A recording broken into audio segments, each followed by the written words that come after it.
আল্লাহর নবীর এক সাহাবী হযরত সালাবা। ও মুসলমান শুনে নাও, একটু আলোচনা করে আসি। হযরত সালাবা রাদিয়াল্লাহু তাআলা আনহু একটু কথাগুলো বললে আপনি বুঝতে পারবেন।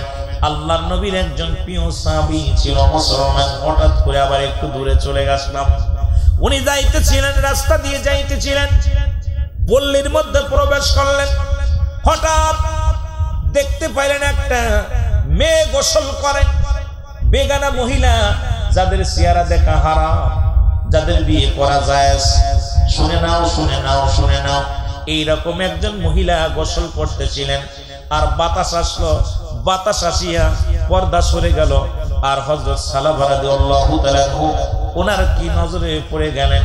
উনি দেখতে পাইলেন মহিলাটাকে, দেখতে পাইলেন গোসল করা অবস্থায়। উনি দেখিয়া সঙ্গে সঙ্গে চোখটা নিচনস করে ফেললেন। দাঁড়ায়া চিন্তা করে, আমার আল্লাহ, ও আমার আল্লাহ, আমি ভুল করে ফেললাম, আমি গুনাহগার হয়ে গেলাম। আমার এই গুনার কথাটা যদি রাসূলুল্লাহর কাছে আমার আল্লাহ জানায়া দেয়, তাহলে আমার নবীর কাছে আমি মুখ দেখাবো কেমনে? আমি আল্লাহর দরবারে কি জবাব দিব? আমি কবরে কি জবাব দিব? এখন মৌলভী সাহেব, ইমাম সাহেব শোনেন, বেগানা মহিলা চেহারা দেখেন আর ফতোয়া দেন। আজকে সমাজ খালি কনাট্টজি ভালো না, অমুক জায়গা ভালো না। আপনি আজকে ইসলামটার বিধান একটু মানেন, একটু চিন্তা করে ওয়াজটা শোনার দরকার, একটু জানার দরকার। জোরে জোরে চিল্লায় বল আল্লাহু আকবার। আমি পাপী অপরাধী, মওলা তোমার দয়া চাই। বলে না আমি পাপী অপরাধী, মওলা তোমার দয়া। এর তুমি যদি না করো দয়া, আমার হবে কি উপায়? আমি পাপী অপরাধী, মওলা তোমার দয়া। এ দুনিয়ার মুসলমান,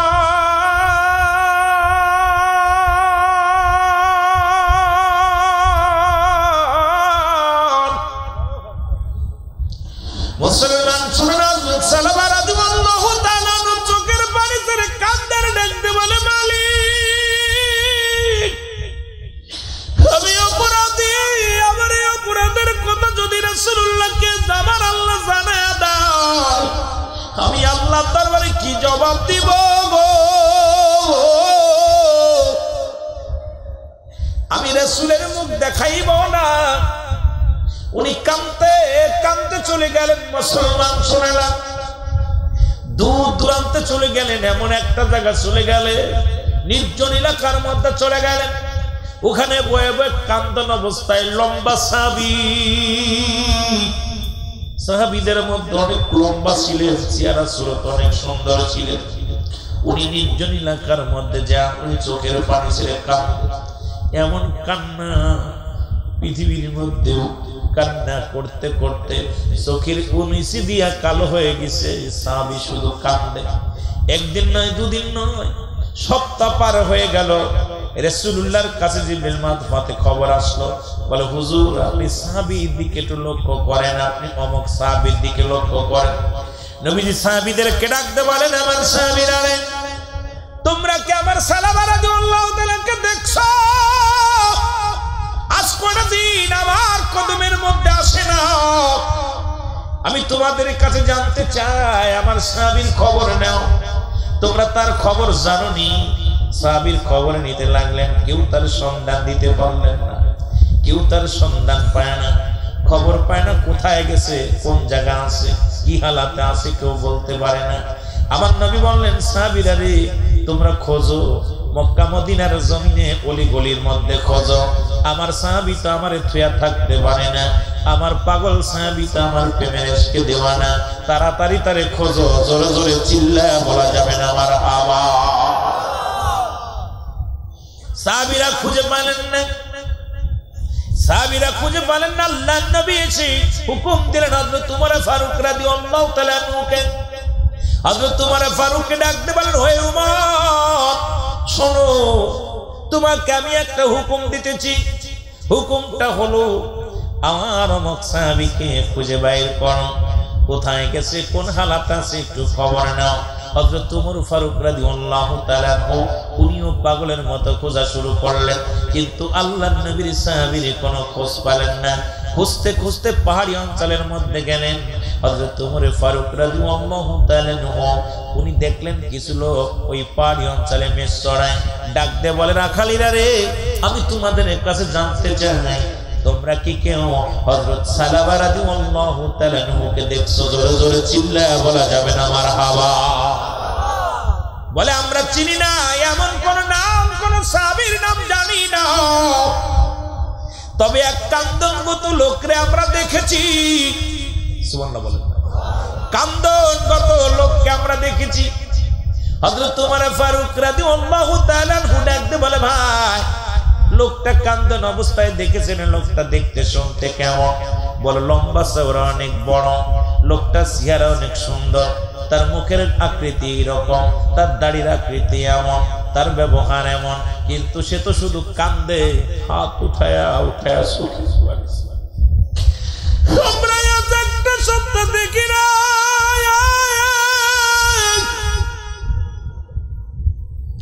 হে ভাই,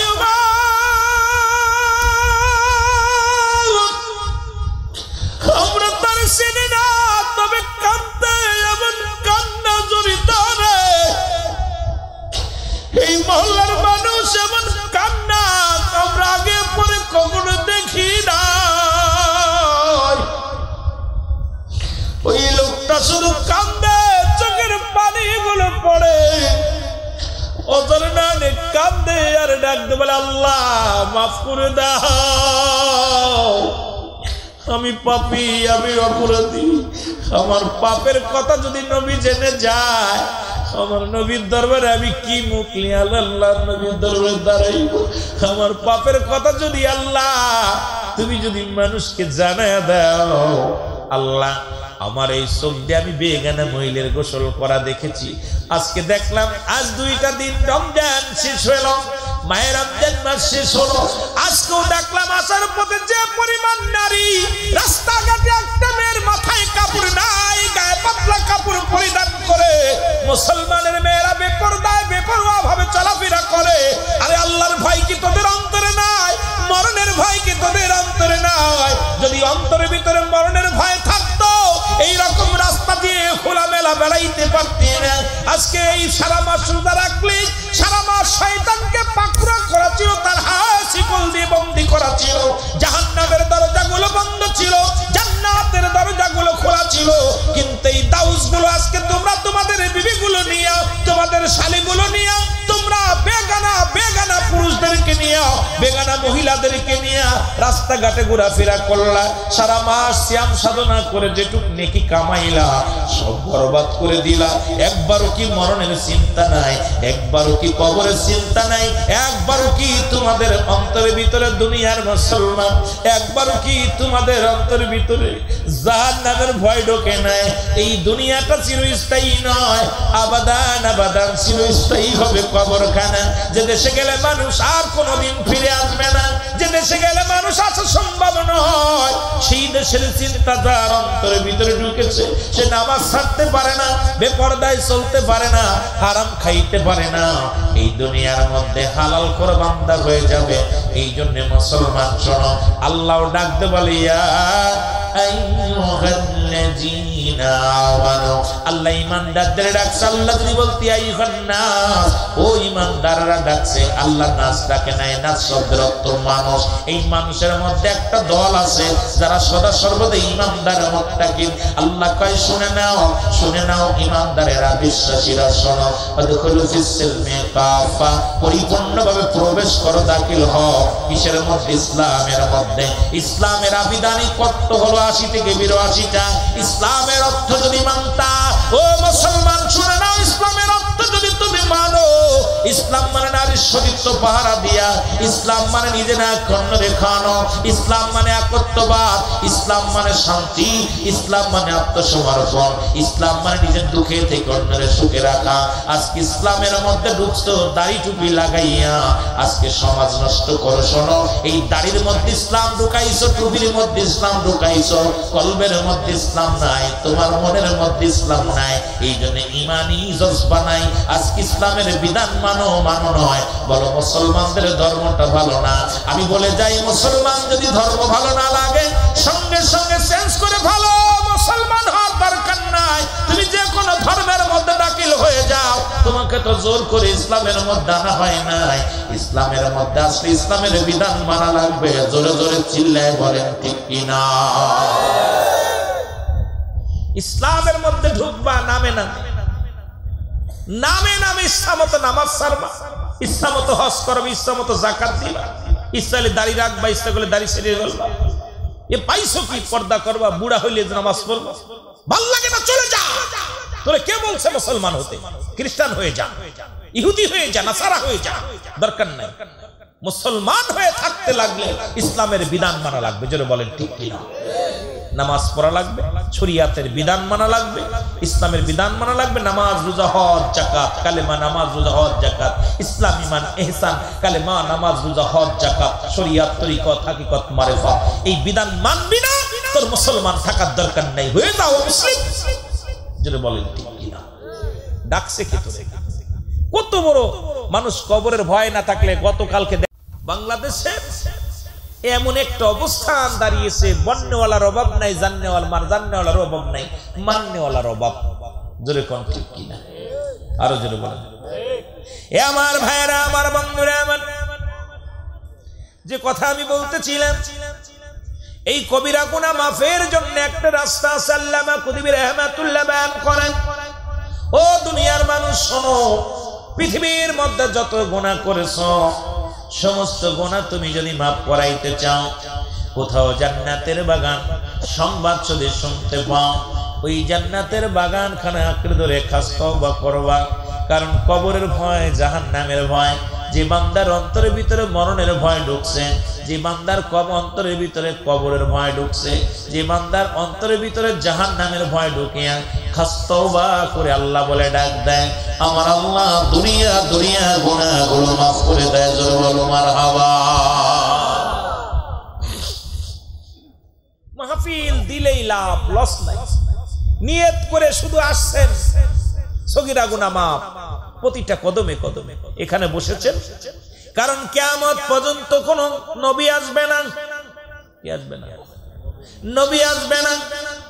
কিয়ামত পর্যন্ত নবীদের দরজা বন্ধ, কিয়ামত পর্যন্ত তওবার দরজা খোলা। এই জন্য বেশি বেশি তওবা করবেন। তওবাকারীকে আমার আল্লাহ ভালোবাসে। আপনি বেশি বেশি তওবা করবেন, আর চোখের পানি ছেড়ে কাঁদবেন। তওবা করে এমন ভাবে কাঁদবেন, আল্লাহ আমি অপরাধী, আমি গুনাহগার, আল্লাহর জীবনের জন্য পাপ করব না, নামাজ ছাড়ব না, রোজা ছাড়ব না, আপনার হক নষ্ট করব না, বান্দার হক নষ্ট করব না, আল্লাহ এই সমাজের মধ্যে কোনো দুর্নীতি করব না। আল্লাহর কাছে অজার নয়নে চোখের পানি ছেড়ে কাঁদবেন। আমার আল্লাহ যদি ক্ষমা করে দেয় তাহলে আমাদের জীবন ধন্য, আর আল্লাহ যদি ধরে কিয়ামতের ময়দানে বাঁচার কোনো উপায় নাই। জোরে বলেন ঠিক কিনা? একটু মহব্বতের সঙ্গে দুরূদ শরীফ পড়ুন। আল্লাহুম্মা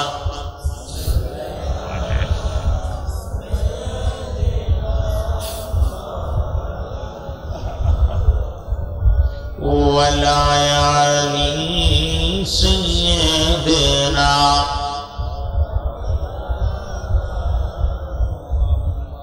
এ মুসলমান, গভীর মনোযোগ।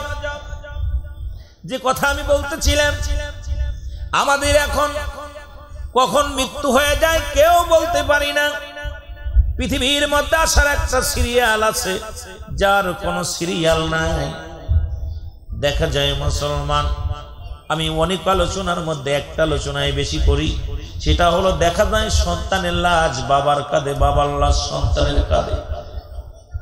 পৃথিবীর মধ্যে যে বাবা তার সন্তানের লাশ কাঁধে বহন করেছে সেই বাবা জানে পৃথিবীর মধ্যে সন্তানের লাশ কত ভারী, বাবা লাশটা কত ভারী রে মুসলমান। ভাই হইয়া ভাইয়ের লাশ বহনকারী এই আসমান জমিনের মধ্যে বামন ভারী বস্তু আর পাওয়া যায় না গো। এই দুনিয়ার মানুষ শুনে নাও, দিলের কান্ডা লাগা শোনো। মানুষের মৃত্যু হয় দুইটা টাইমে, একটা হলো রাতের বেলা, একটা হলো দিনের বেলা। একজন মানুষ শুনে না ও বাবা, পৃথিবীর মানুষগুলোর মৃত্যু হয়, পৃথিবীর মানুষগুলোর মৃত্যু হয় হয় রাত্রে না হয় দিনে। আল্লাহ দিন শুরু করেছিলাম, আমার আল্লাহ দিন শুরু করে দিয়েছিল। এই দিনের মধ্যে আমরা যারা জীবিত ছিলাম সারাদিন পার করলাম, মৃত্যুবরণ করি নাই। রাত শুরু করে দিয়েছি, রাত এখন 10টা পার হয়ে গেল, এখনো পর্যন্ত আমরা মৃত্যুবরণ করি নাই। রাতের বাকি অংশ বেঁচে থাকবো কেউ বলতে পারি না। যে কোনো মুহূর্তে আপনার আমার মরণের চিঠি এসে যেতে পারে, যে কোনো মুহূর্তে আপনার আমার বিদায় ঘন্টা বেজে যেতে পারে। কত মানুষের ও ভাই দেখা যায় ঈশার পরে মৃত্যুবরণ করেছে, রাত 11টায় জানাজা হইয়া অন্ধকার কবরে শোয়া দিছে। দেখা যায় রাত 10টার সময় কবরে শোয়া দিছে, রাত 1টার সময় অনেকের কবরে রেখে দিছে। এই দুনিয়ার মধ্যে ইন্তেকালের পরে কেউ আপন নয়। এই দুনিয়ার নিষ্ঠুর পৃথিবী আপনাকে বিদায় করে দিবে। ছেলে আপনারা নয়, মেয়ে আপনারা নয়, এই পৃথিবীর কিছুই আপনারা নয়। এই জন্য বেশি বেশি আমল করবেন। আমল নামা নিয়ে যদি আপনি কবরে যেতে পারেন, আপনার জীবন হবে ধন্য। জোরে জোরে বলেন ঠিক কিনা? একটু জোরে জোরে চিল্লায় বলা যাবে না আল্লাহু আকবার। মহব্বতের সঙ্গে দুরূদ শরীফ পড়েন আল্লাহুম্মা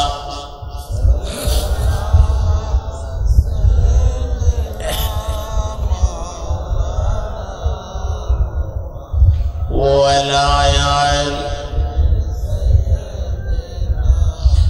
মাওলানা মুহাম্মদ আল্লাহুম্মা সাইয়্যিদিনা মাওলানা মুহাম্মদ ওয়ালা আল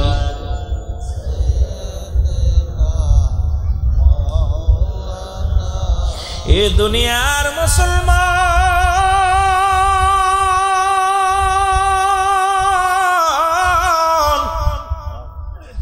যে কথাগুলো বলি দিলের কান্না